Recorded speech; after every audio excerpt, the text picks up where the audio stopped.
Hello students, hope you all are doing well. Previously આપણે તમારું unit 1 એટલે કે ઇન્ટ્રોડક્શન ઓફ એન્ટરપ્રિન્યોરશિપ એનું ચેપ્ટર 1 ધ એન્ટરપ્રિન્યોર એની અંદર આપણે કઈ વસ્તુ ડિસ્કસ કરી હતી તો કે ભાઈ ઇન્ટ્રોડક્ટરી પાર્ટ કે ભાઈ એન્ટરપ્રિન્યોર શબ્દ ક્યાંથી આવ્યું એનું શું ઓરિજિન છે અધર દેન દેટ એ વસ્તુ છે કે ભાઈ આપણા દેશની અંદર એન્ટરપ્રિન્યોર કોને કહેવાય છે બરાબર. આના સિવાય આપણે એ વસ્તુ પણ જોઈએ કે ભાઈ ડેફિનેશન્સની અંદર ઘણા બધા ઇકોનોમિસ્ટ બરાબર બર્નિયાર્ડ જે છે એઝ વેલ એઝ ક્વિન્સને છે જેપી છે જેમ્સ શુમ્પીટર આ ઘણા બધા જેટલા બધા પણ ઇકોનોમિસ્ટ લોકો છે જેમ્સ બર્ન Schumpeter as well as Adam Smith Frank Young આ તમામ ઇકોનોમિસ્ટ લોકોએ જે છે એ ઘણી બધી ડેફિનેશન્સ આપી જેને આપણે સેન્ટરમાં મૂકીએ તો આપણને એક આઈડિયા આવ્યો શું તો કે ભાઈ એન્ટરપ્રિન્યોર વ્યક્તિ એવો છે કે જે પોતાની મૂડી લઈ આવે છે પોતાની સ્કિલ અને ઇન્ટેલિજન્સને યુઝ કરી અને બિઝનેસની અંદર ડિસિઝન મેકિંગથી બિઝનેસને પ્રોફિટેબલ બનાવે છે જેની અંદર મેન્યુફેક્ચરિંગ અને સેલિંગ એક્ટિવિટી ઇન્વોલ્વ હોય છે બરાબર. આટલી વસ્તુ આપણે જોઈએ. હવે તમારે એ વસ્તુ જોવાની છે કે ઉદ્યોગ સાહસિક જે છે એની લાક્ષણિકતાઓ કેવી છે એના લક્ષણો કેવા છે બરાબર. તો લેટેસ્ટ ડિસ્કસ કે ભાઈ ઉદ્યોગ સાહસિકતા જે છે એની અંદર લોકો એક વ્યક્તિ કેવો હોવો જોઈએ કે જેના લીધે એ વ્યક્તિ ઉદ્યોગ સાહસિક બની શકે બરાબર. તો latest discuss the characteristic of entrepreneur. જોઈએ કઈ વસ્તુ તમને આપેલી છે પહેલાં ખાલી લિસ્ટ સાંભળી લેવી બરાબર. તમને ખાલી લિસ્ટ એટલા માટે તમને લિસ્ટ આઉટ જે કરું છું એ શું કામ કરું છું તો કે તમને દરેક શબ્દ જે છે એનું ઉચ્ચારણ આવડી છે બરાબર. પછી ઇન બિટવીન આપણે થોડાક સ્પીડી વેની અંદર જઈએ તો વાંધો નહીં પણ તમને દરેક વસ્તુ છે એ લિસ્ટ આઉટ શું કામ કરું છું તો કે તમને જે છે એ વસ્તુનું ઉચ્ચારણ આવડી છે બરાબર.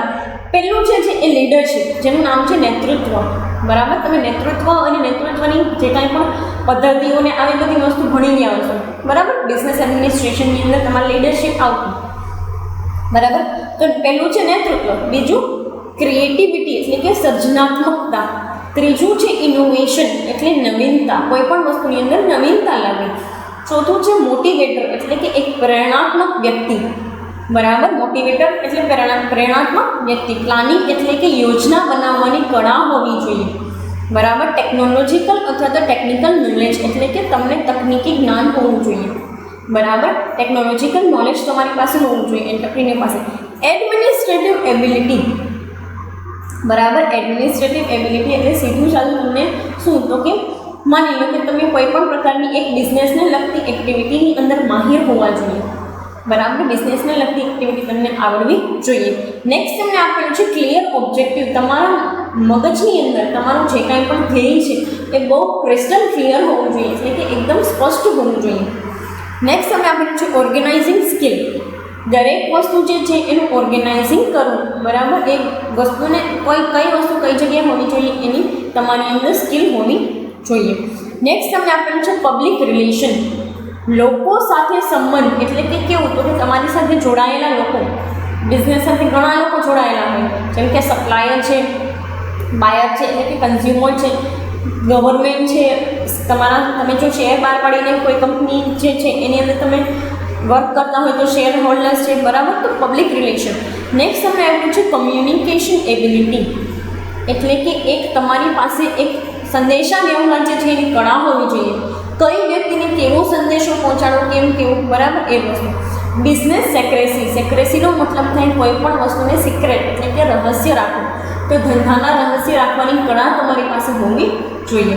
હવે આપણે 1 by 1 જે છે એ ઇન ડિટેલ ડિસ્કસ કરીએ બરાબર. એટલે કે 1 by 1 દરેક વસ્તુ જે છે એને આપણે કેવી રીતે તો કે ઇન ડિટેલ એક અમુક જે છે એ માની લો કે અમુક ડિટેલ્સ સાથે અમુક વસ્તુઓ કે જે તમે પ્રીવિયસલી ક્યારેય ભણી નથી એના સાથે આપણે ડિસ્કસ કરીએ કે ઉદ્યોગ સાહસિક કેવો હોવો જોઈએ. પહેલી વસ્તુ તમને આપેલી છે લીડરશિપ. લીડરશિપ એટલે શું તો કે સિમ્પલી એ છે કોઈ પણ વ્યક્તિ છે એની પાસે એવી કળા હોવી જોઈએ કે એ નેતૃત્વ કરી શકે. નેતૃત્વની કળા તમે જાણો છો કે ભાઈ તમારી અંડરમાં તમારી સાથે એક ટીમ કામ કરતી હોય જેને તમે લીડ કરતા હોય જેનું તમે નેતૃત્વ સંભાળો છો અને સાથે કામ કરવાના લોકોનું પણ તમે ધ્યાન રાખી એના ઓપિનિયન એના જે કાંઈ પણ મંતવ્ય છે એ લઈ અને તમે એક ડિસિઝન મેકિંગની એક્ટિવિટી કરો છો. બરાબર. તો લીડરશિપ એટલે શું? તો કે નેતૃત્વની કળા. હવે સી, હું એક બિઝનેસમેન છું અને મારી પાસે આ નેતૃત્વની કળા નથી, તો સિચ્યુએશન શું થાય? તો કે કોઈ વ્યક્તિ મારી સાથે ઇફેક્ટિવલી કામ કરવા તૈયાર થાય નહીં. શું કામ? કારણ કે મારી જોડે નેતૃત્વની કળા નથી. હું સારી રીતે નેતૃત્વ કરી શકું એમ નથી. હું એ લોકોને સાથે લઈને ચાલતી નથી અને બોસશિપ કરું છું. બોસશિપ એટલે શું? તો કે બોસ જેવો બિહેવિયર, કે હું જ બોસ છું, મારા અંડરમાં તમે કામ કરો છો. ત્યારે લીડર એવું ના કરે. લીડર શું કરે? તો કે લીડર બધાય ટીમ મેમ્બર જેટલા પણ એની સાથે ટીમમાં કામ કરતા હોય એ તમામ લોકોના જે છે ને એ મંતવ્યો લે, ઓપિનિયન જાણે કોઈ એક ડિસિઝન લેવા માટે. તો તમે તો એન્ટરપ્રિન્યોર છો, તમે એક ઉદ્યોગ સાહસિક છો, તમે નવો બિઝનેસ સ્ટાર્ટ કર્યો છે. આ બિઝનેસની અંદર તમારે લોકોના મંતવ્યોની જરૂરિયાત પડશે. બરાબર. તો લોકોને હાયર કરો છો તો એના મંતવ્યની તમે જરૂરિયાત લઈ આવો. એના મંતવ્ય લેશો તો એની એવું થશે કે ના ભાઈ, આપણું કંઈક જે છે એ આપણાથી કન્ટ્રીબ્યુશન છે, આપણું કંઈક યોગદાન છે ને આપણા યોગદાનનું કંઈક મહત્ત્વ છે. બરાબર. That is importance of our contribution. તો ધેટ્સ વાય લીડરશિપ સ્કિલ હોવી બહુ જરૂરી છે. નેક્સ્ટ તમને આપેલું છે ક્રિએટિવિટી. સર્જનાત્મકતા હોવી જોઈએ. એટલે કે એવી વસ્તુ કે દરેક વસ્તુમાંથી તમને કંઈક ને કંઈક નવી વસ્તુ, તમને નવા આઈડિયાઝ આવવા જોઈએ. કેમ કે ક્રિએટિવિટી નથી તો તમે એન્ટરપ્રિન્યોરશિપ, તમારું જે કાંઈ પણ એન્ટરપ્રિન્યોરશિપ આઉટલેટ છે કે બિઝનેસ છે, ઉદ્યોગ સાહસિક બિઝનેસ છે, એને તમે ચલાવી નહીં શકો. શું કામ? તો કે ક્રિએટિવિટી બહુ જરૂરી વસ્તુ છે. સર્જનાત્મકતા હોવી. તમારી પાસે એક વસ્તુ છે, કાચો વાંચો, હું તમને માટી આપી દઉં, ખાલી અને ખાલી એક કાળી માટી તમને આપી દઉં છું, કાળી માટીનું પિંડ તમને આપું છું અને તમને કહું છું દરેક લોકો, તમે બેઠા છો ક્લાસરૂમની અંદર 20-30 જણા બેઠા છો, તમને હું એવું કહી દઉં છું કે ભાઈ તમારે આમાંથી અલગ અલગ વસ્તુ, તમને જેવી ક્રિએટિવિટી, જેવી સર્જનાત્મકતા મનમાં આવે એ રીતે તમે બનાવો. કોઈ વ્યક્તિ માટીના વાસણ બનાવે છે, કોઈ માટીમાંથી કુંડું બનાવે છે, કોઈ માટીમાંથી ફ્લાવર વાસ બનાવે છે, કોઈ માટીમાંથી થાળી બનાવે છે, કોઈ થાળી માટકા બનાવે છે, કોઈ માટીમાંથી બોટલ બનાવે છે. તો આ બધું શું છે? તો કે તમારી ક્રિએટિવિટી, તમારી સર્જનાત્મકતા. અને એમાં બી હું તમને જો કલર આપી દઉં તો દરેક લોકો પોતપોતાની સર્જનાત્મકતા, પોતપોતાની ક્રિએટિવિટી પ્રમાણે અલગ અલગ ડિઝાઇન બનાવશે. કોઈ એની ઉપર મોરલા બનાવે છે, કોઈ ફૂલની ડિઝાઇન બનાવે છે, કોઈ પાંદડા બનાવે છે, કોઈ હાથી બનાવે છે, કોઈ મોર ચિત્રે છે, કોઈ પંખીડા દોરે છે, કોઈ કુદરતી દ્રશ્ય દોરી નાખે છે આખે આખું. આ બધું શું છે? તો કે તમારી ક્રિએટિવિટી. બરાબર. તો કે કોઈ એક વસ્તુ, કોઈ એવો કાચો માલ કે જેની કાંઈ આપણને, જે કાચા માલ તરીકે આપણને યુઝ ન થાય, એની અંદર તમે તમારી સર્જનાત્મકતા નાખીને તમે લોકો માટે એને ઉપયોગી વસ્તુ બનાવો છો. તો એવા વ્યક્તિને શું કહેવાય? તો કે ઉદ્યોગ સાહસિક. નેક્સ્ટ તમને આપ્યું છે ઇનોવેશન. ઇનોવેશન એટલે કે નવીનતા. દરેક વસ્તુની અંદર નવીનતા લાવવી છે જરૂરી છે. આજે તમે છો, હું છું, આપણે દરેક લોકો દરેક પળે આપણે કંઈક ને કંઈક નવું જોતું હોય છે. You people are always finding new things. કેમ તમને માર્કેટની અંદર નવી વસ્તુઓ વિશે પહેલાં ખબર પડી જાય છે? આપણને પહેલાં ખબર પડી જાય છે, આપણને યંગ જનરેશન. શું કામ? તો કે બહુ સિમ્પલ વસ્તુ છે. આપણે માર્કેટની અંદર, બજારની અંદર આપણે, અથવા તો કોઈ પણ એક એન્વાયરમેન્ટની અંદર આપણે દરેક પળે નવી વસ્તુઓ જોઈએ છીએ. તો આ નવી વસ્તુઓ લાવવા માટે તમે જે વસ્તુ બનાવો છો ને એમાં નવીનતા લાવવી પડે. અને આ નવીનતા જે છે ને એના આઈડિયાઝ કોની પાસે હોય? તો કે એન્ટરપ્રિન્યોર પાસે. બરાબર. એન્ટરપ્રિન્યોરના માઇન્ડમાં એવા આઈડિયા હોય કે ભાઈ આ વસ્તુ અત્યારે માર્કેટમાં છે તો ખરી, પણ આપણે એની અંદર કંઈક ઇનોવેશન લાવીએ. બરાબર. તમે પહેલાં છે ને સાદી બોટલ વાપરતા હશો પ્લાસ્ટિકની, પછી એવી જ બોટલ, એક બોટલની અંદર નવીનતા શું હોય? તો કે ઠંડુ પાણી ભરો તો ઠંડુ રહે, ગરમ પાણી ભરો તો ગરમ રહે. તો આ શું હતું? તો કે ઇનોવેશન હતું.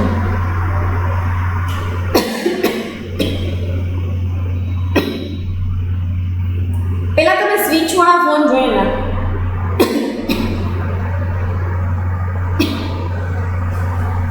બરાબર. પહેલાં તમે સ્વિચવાળા ફોન જોયેલા, હવે તમે ટચ સ્ક્રીન ફોન જુઓ છો. એની અંદર કેટલા બધા ફીચર્સ તમે જુઓ છો.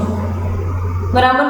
જેમાં કેમેરા ને રેડિયો ને અધર દેન દેટ કેટલા બધા ફીચર્સ, મ્યુઝિકના related features, video editing, photo editing, આ બધું શું છે તો કે ઇનોવેશન.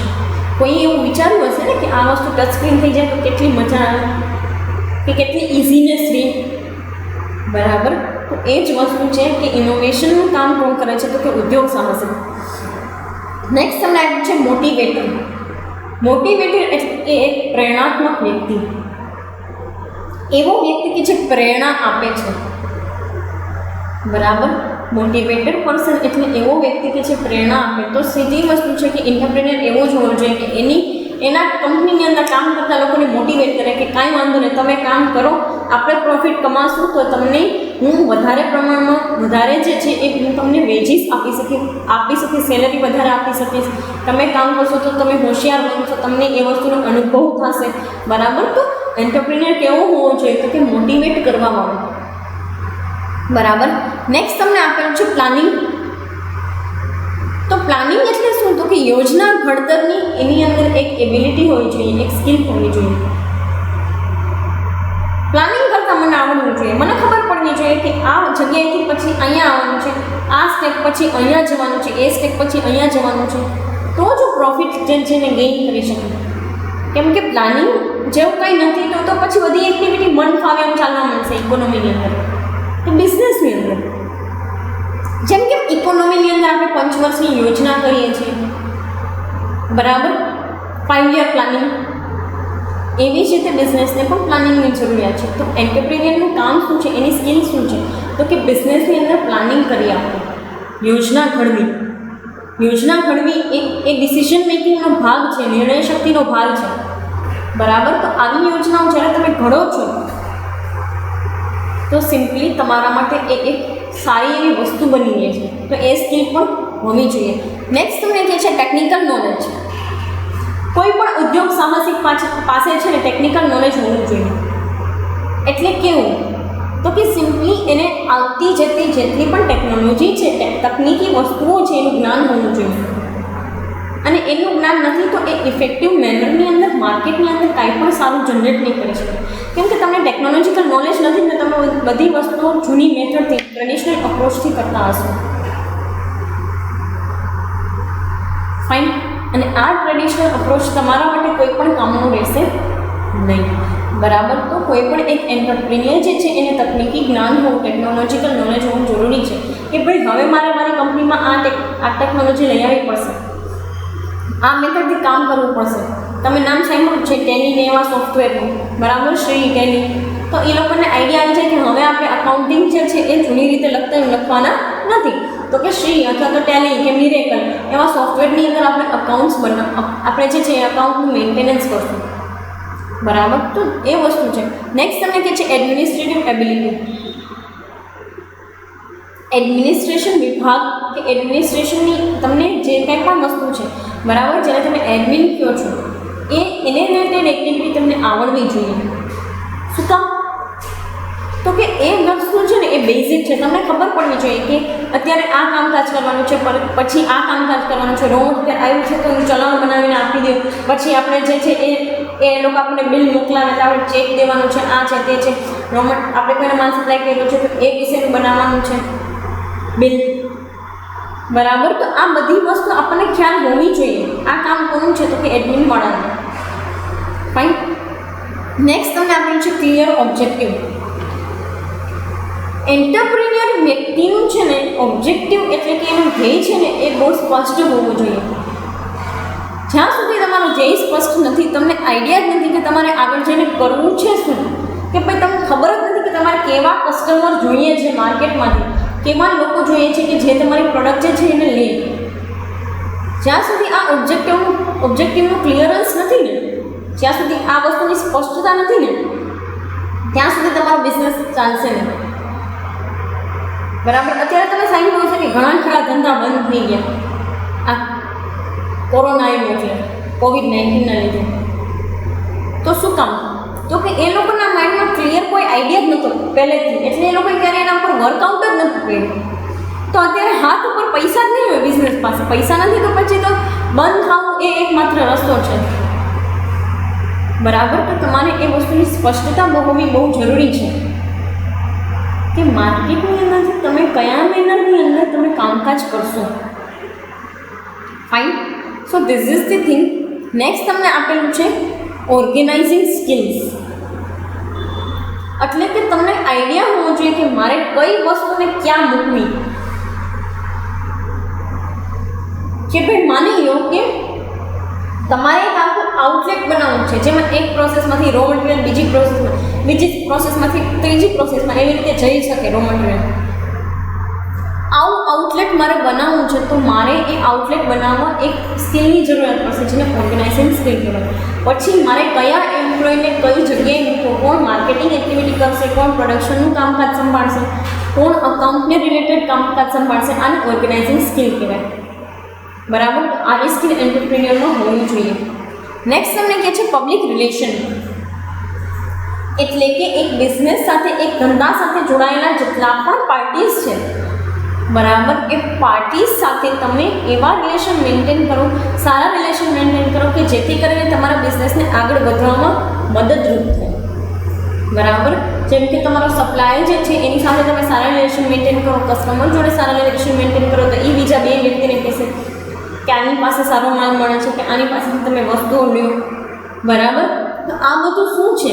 તો પબ્લિક રિલેશન. ગવર્મેન્ટ સાથે તમે સારા રિલેશન મેન્ટેન કરો તો ગવર્મેન્ટ ક્યારેક તમને જરૂર પડશે ત્યારે એ લોકો તમને કોઈ પણ પ્રકારની સબસિડી પ્રોવાઈડ કરશે, યોજનાઓની અંદર તમને ઇન્વોલ્વ કરશે. ફાઇન.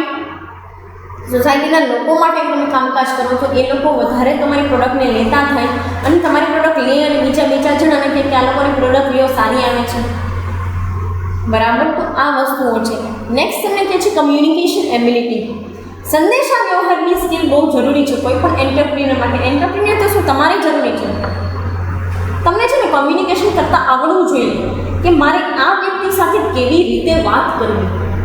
કમ્યુનિકેશન સ્કિલનો મતલબ જ એવો છે, સંદેશા વ્યવહારનો મતલબ જ એવો છે કે મારે સપ્લાયર જોડે કેમ વાત કરવી, કસ્ટમર જોડે કેમ વાત કરવી, ગવર્મેન્ટ જોડે કેમ કમ્યુનિકેશન કરવું, કે સોસાયટીના લોકોને અવેરનેસ કેમ આપવી મારી પ્રોડક્ટની, કે એની સાથે કેમ કમ્યુનિકેશન કરવું. તમારા કેસની અંદર વાત કરું તો તમને ખબર પડવી જોઈએ કે હું સરને મળવા આવું છું કે મેડમને મળવા આવું છું તો મારે મેડમ સાથે કેવી રીતે વાત કરવી, કેટલી અમાઉન્ટ ઓફ રિસ્પેક્ટ મારે એમને આપવાની છે, કેવા જે છે એ શબ્દોનો ઉપયોગ કરવો, કેવા જેસ્ચર્સથી વાત કરવી. બરાબર. તમે કોઈ ફેકલ્ટી મેમ્બર સાથે વાત કરવા જાઓ છો, ત્યાં જઈ અને એમના ટેબલ ઉપર, એમના ડેસ્ક ઉપર આવી રીતે હાથ રાખીને ઊભા રહી જાઓ છો તો એ સારું ન લાગે. મેડમને કે સરને ઓર્ડરના કેસમાં, ઓર્ડરના સેન્સમાં તમે કહો છો કે મેડમ આમ કરવાનું છે તો એ તમારાથી સારું ન લાગે. તમે એ વસ્તુ તમને આવડવી જોઈએ કે મારે કોની સાથે કેવી રીતે વાત કરવી. નાના છોકરાને બહુ હાઈ લેવલનું જ્ઞાન આપવાનું તો એને સમજાય નહીં ને, એને એકડા બગડા જ સમજાય, એને કક્કો જ સમજાય. બરાબર. તો એ સ્કિલ છે કે કોની સાથે કેમ વાત કરવી. નેક્સ્ટ તમને આપેલું છે બિઝનેસ સેક્રેસી. એટલે કે ધંધાર્થી કે એન્ટરપ્રિન્યોર એવો હોવો જોઈએ કે જેની પાસે એવી સ્કિલ હોય કે જે પોતાના બિઝનેસના રહસ્ય કોઈને કહે નહીં, અને પોતાના બિઝનેસના રહસ્ય એ લોકોને ન કહે કે જે તેના રહસ્યને બહાર પાડી શકે. એટલે કે મારે મારા એમ્પ્લોઈઝ જોડે કે મારે મારા મજૂરો કે લેબર્સ જોડે એવી વસ્તુ ડિસ્કસ ના કરવાની હોય કે મારે આગળ જઈને શું કરવું છે. એ પ્લાનિંગ અને એ પોલિસી ખાલી મારે મારા સુધી જ રાખવાની છે. મારે તો ખાલી આ પોલિસી અકોર્ડિંગ ટુ એ લોકોને ઓર્ડર્સ આપવાના છે કે એને આગળ કેવી રીતે કામ કરવું. બરાબર. તો આ મેનની અંદર જોવા જાઓ તો એક બિઝનેસ સેક્રેટરીનું પણ કામ કોનું છે કે એ લાક્ષણિકતા કોની, એવી લાક્ષણિકતા કોનામાં હોવી જોઈએ તો કે એક એન્ટરપ્રિન્યોર કે એક ઉદ્યોગ સાહસિકની અંદર. બરાબર. નેક્સ્ટ જે કમિંગ પાર્ટ્સ છે એની અંદર આપણે ઇમ્પોર્ટન્સ એઝ વેલ એઝ કયા એલિમેન્ટ્સ છે એન્ટરપ્રિન્યોરશિપની અંદર એ વસ્તુ ડિસ્કસ કરીશું. Thank you so much.